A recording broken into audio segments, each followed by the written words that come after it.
500 Years After, a post-apocalyptic novella by StoryMan-Jack. 1. Foundling. The ringing hammer on anvil was the first memory the boy had.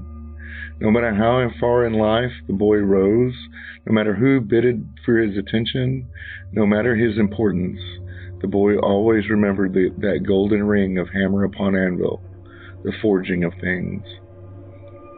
The old man Grault, for that's what every person called the farmer and smith, raised the boy since he'd been found in the woods newborn, his mother lying close and dying. And though the old man had never fathered children of his own, he had forged and shaped enough steel and iron in his life to mete out the raising of a foundling child. Their outlier farm was one of few that spotted the western plains of the lands of Tex, just south of the Dalworth ruins, where old Grault gathered the iron and steel needed to supply his forge. The boy was raised right there in the smithy, a childhood literally a trial by fire.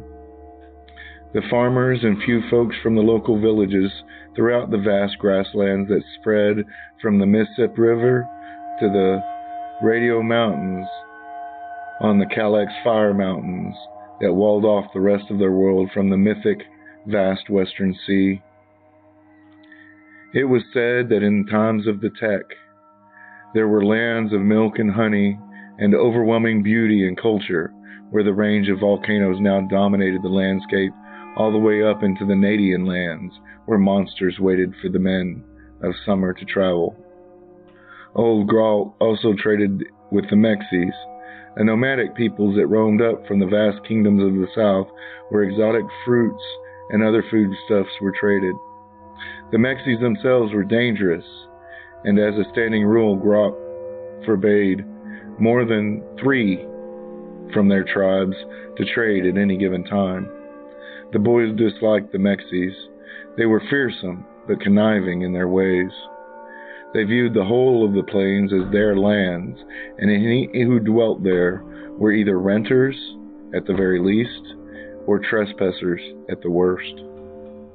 They only suffered old Grault's presence, since he was the only blacksmith for hundreds of miles in any direction. Others visited and traded with the old man. One party of northern Yankers who dwelt in vast communities to the north, referring to themselves as urbanites. They lived in ways that valued community over the individual person. From time to time, a few of the clans of redneckers would travel from the east and trade precious items from the swamplands along the coast. Their trade in liquor, the most important of these, allowed the brutish and violent-prone people of the redneckers to trade. Redneckers were clannish, and they fought with one another as much as any other faction that now resided in what was once called America.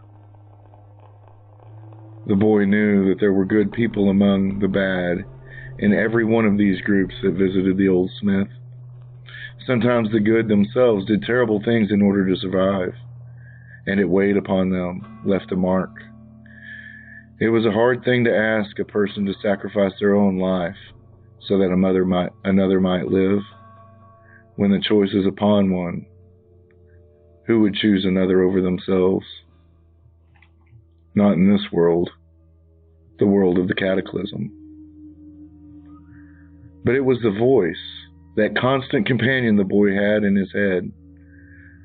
Once the concepts came to him, he recognized that the voice had to be a part of himself and was something he'd created to help him understand things. The boy didn't know how long it had been since the old man had taught him to read. 3 different lost languages, Grault said, were important for him to learn. And the boy had been raised learning his letters and words in the Old English of America, or America, the French of the old France, and the Spanish, the Mexies' origin languages. The boy had realized early that not anyone but the old man knew a thing about reading. and it was when he was 10 that he finally understood why he had to keep his knowledge a secret. The old Bible, the instrument with which the boy had learned to read, led to older tombs from ancient men like Plato and Socrates, Aristotle, Shakespeare, Tolkien, King, and others. The very foundation of his knowledge was forbidden in all societies, from the kingdom to the south, all the way to the monster-infested realms of the Nadians. The voice guided him through his understanding of everything he read, the old man providing a new volume for him to consume as soon as the last was finished and processed. An endless amount of volumes of novels and stories and facts, histories untarnished by bias. How the old man had come by such things boggled the boy's mind. When he was 11, he asked, "Gralt, master, why is it you have so many books?" The old man just puffed on his pipe, a cask of fresh tabac, newly opened, next to him. He sprawled on the fine chair next to the fireplace. "I belong to an order, founded in the ancient past and in the beginning." His old gnarled face took on a faraway look. "We were called the Temple Knights, and later, Sons of Masons, and now, a few of us, very few left, are the keepers of the lost knowledge." Keepers of the lost knowledge. Oh, keep us. The boy had forgotten about the conversation until only a few months later, when he had found the sword. It was in a long wooden box, tarnished and broken, nicks and cuts. It looked very old. Inside the box, felt-lined, lay a sword. Its pommel held a red gemstone as large as a walnut, the handle wrapped in a leather so supple it could only have been something akin to deerskin. At the hilt was a snaking serpent, almost like a snake, but with wings that formed an infinity symbol as the handguard. The slightly curved blade was almost glowing silver. The curve following the blade, its 3.5-foot length all the way down. The boy took it out of its long, lacquered scabbard and stood holding it, and felt as if he'd always been meant to. The old man found him there and sighed. "Put it back in its case and take it to your room. The damn thing has chosen you, boy, and it's time for you to learn something about what it means." The boy, who had not met his 15th year, and therefore, according to the custom of Gralt's beliefs, would not earn a name until the ceremony on his day of birth, when something was supposed to happen and give him a name, a private name and a public one. Names had power, according to the old man. Since he had taken the blade, the old man had spared 2 hours every evening after supper, when all work on the farm and the smith were done, even if by firelight or in snowdrifts, to train with the blade. There were forms to observe. The way you held the thing.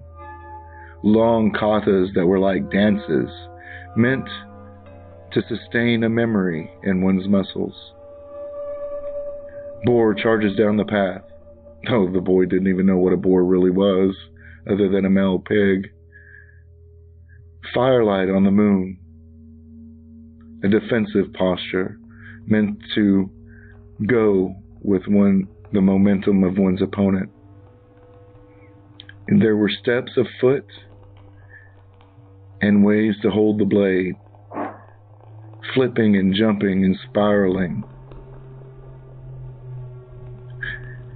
The boy was required to forge his own blade and forget the one in the box under his bed.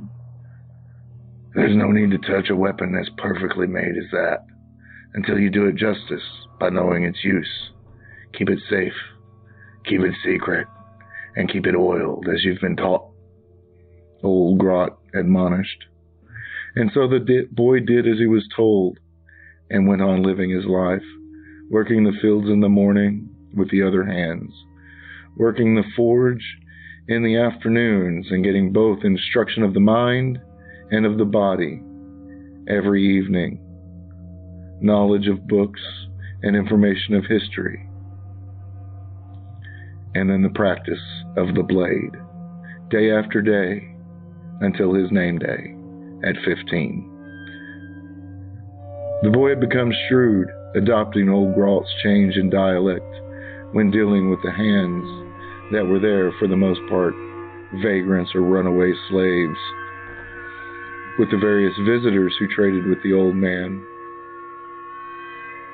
I have a tale for you, one that is true, of history and things that very few knew, even of the time of the tech, and of something that may come. Old Gralt told him upon his waking on the morning of his 15th day, his true name day. The boy sat eating porridge as the old man leaned back from the table across with him and began to relate the story. In the days of the old world, before the Cataclysm, this land was all of one place, one nation, one peoples. Though some say it had become decadent and self-destructive, like the old Greek and Roman democracies that came before it. The reason for the Cataclysm?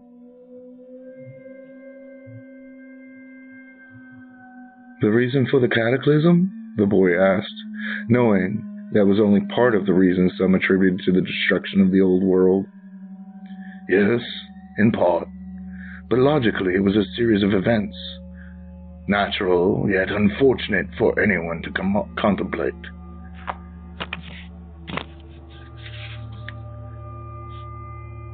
There was a solar flare. The man paused as if unsure. Do you understand what that was? The boy nodded. His entire life, the voice could help him figure out the differences between what was real and what was not, or was simply superstition. Indeed, the world was a ball floating in space, though it seemed that everybody but himself and the old man believed the world flat and ended beyond the Fire Mountains to the west. That great western sea was a myth, they would say, but the boy knew it was not so, and the voice had confirmed it. This flare was unlike any other that ever happened before, and it caused a series of events that in truth combined became the Cataclysm. The old man paused to take a sip of goat's milk. He had apparently milked himself that morning, for he let the boy sleep. His name day was to be a holiday, it seemed. This caused what was known as an EMP that killed all the technology in the world. It also caused what came to be known as a geomagnetic resonance to the EMP that caused a fire mountain, a big one, the largest one ever known to erupt, right here in America. The old blacksmith waved his arm toward the west. The fire mountains were a result. It caused earthquakes and the shifting of lands, destroying great metropolises of the time. A sad look came over the old man's face. Billions of people on the planet died. If not from the cataclysm itself, then from the famine and disease that followed for generations. His eyes were turned down and wet as he finished. It's been 500 years, and humanity continues to suffer. The boy, having that voice in his hand, already understood all of this, but even as he grew impatient, The voice warned him of caution. The conversation was necessary. There will be things that he must know. Wait for it, the dry voice seemed to say in his brain. What very few knew, even in our organization, which was far larger at the time of the Cataclysm, was that there was more than man-made technology that could sustain us, but powers of both faith and magic. Magic? The boy asked. I understand faith and believe to an extent myself, having been reading that book for years. Though I know I don't understand everything in that. It was banned even to speak of it in any society, even societies that thrived on brutality and slavery, like those of the Mexies. The book, the Bible, heck, the entire religion that once was predominant upon the land was outlawed. For if there was a God, they would say, he had lied and forsaken them. Yes, he stated softly as he nodded toward the boy's bedroom. That sword in there hasn't been seen in a very, very long time. The boy's face grew down in confusion. It was under your bed. The old man shook his head. Oh boy, that sword. I've never seen it before in my life, though. I half expected it to show up, if the legends were true, after I found you wailing in the wood in the embrace of your dead mother. But why? The boy asked. And what is it? This sword. The old man stood and wiped the sweat from his bald head. That birthmark on your chest, just over your heart, the man told him. That mark is the same on the pommel of the sword. A weapon that was formed from the 3 spikes that nailed the white savior to the cross and was once called Caliban, Excalibur. It led a kingdom of myth and was wielded by a man of such personal integrity that his reputation alone was spoken long after his deeds could be verified. He looked at the boy whose face was wrapped. His name was Arthur, the dragon, the old man said. The boy heard the voice in his head, no longer dry, but smug. Indeed, the once and future king, it said. A king's sword? The boy shook his head. There are no kings anywhere in America. Not in the texts, not anywhere. Not even the redneckers have a leader for all the clans. They have councils, as do the various cities of the Yankees. Who knows what the Mexies do but kill one another? The old man shrugged. You are meant for things that are great and terrible. And all I meant to do was give you knowledge. After today, you will have your name, and it will call to you. The old man paused. I am sure of it. Where would I go? The boy laughed. Thinking of leaving the farm was ludicrous, and he had never even considered it. The world was a very dangerous place. The old man shrugged. I've made a pact for you. In it is everything you'll need if you must make a journey. The old man told the boy. I feel things coming to an end, boy.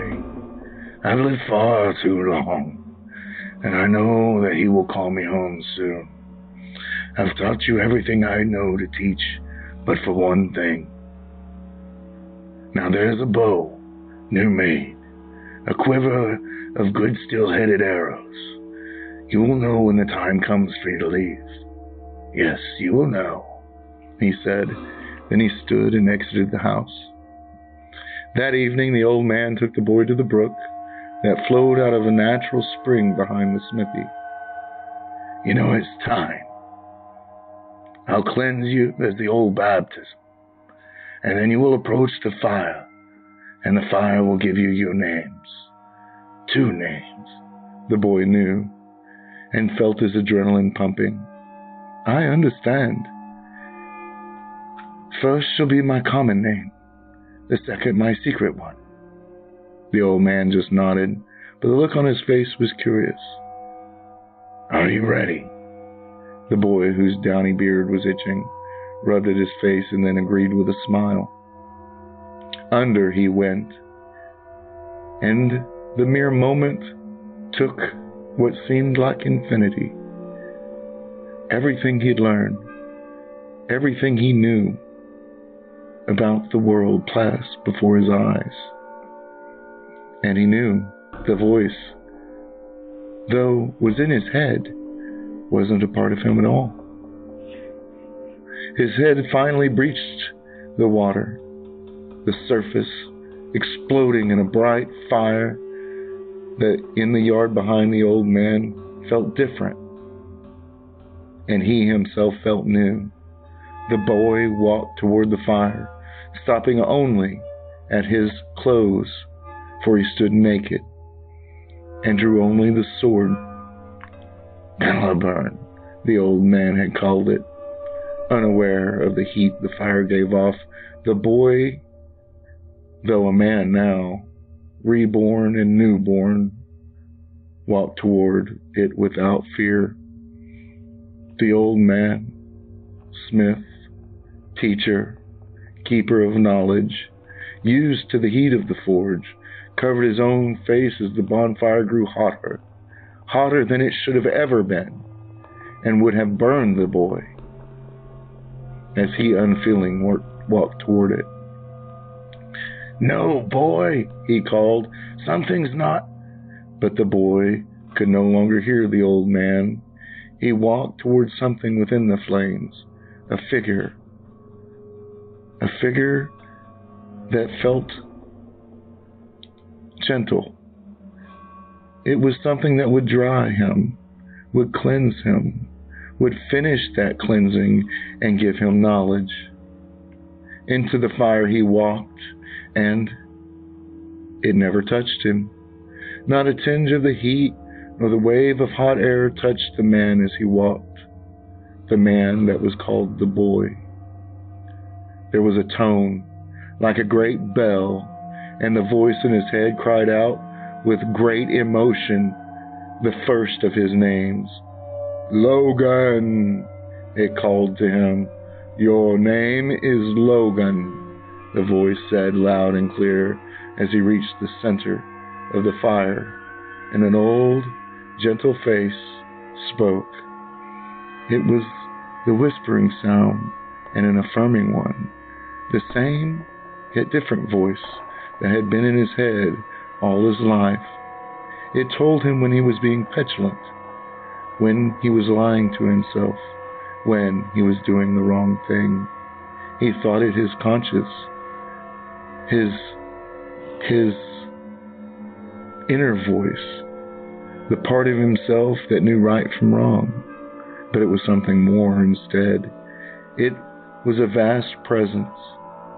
You are Logan the prophet, Logan the minister, Logan the healer, Logan the warrior, Logan the king, Logan the chosen of God's people who will rebuild the earth. Logan chosen is your name, and neither shall be secret, so saith the Lord your God. The voice stopped, silent, and as Logan stepped from the fire, a gleaming sword of myth and legend in hand, an entire tribe of the Mexies attacked the farm and breached its walls. Thank you for tuning into this, a new story, one that I'm playing around with. I hope you enjoyed it. If you had issues with it or you liked a particular part, please feel free to leave a comment. I can't get better unless people point out what I'm doing wrong. Also, if you're not subscribed, please consider doing so. And if you enjoyed it, please like it and share it out so that others may enjoy it as well. Again, I like to thank you for listening, and remember, your life is your story. Make it a great one. Good day.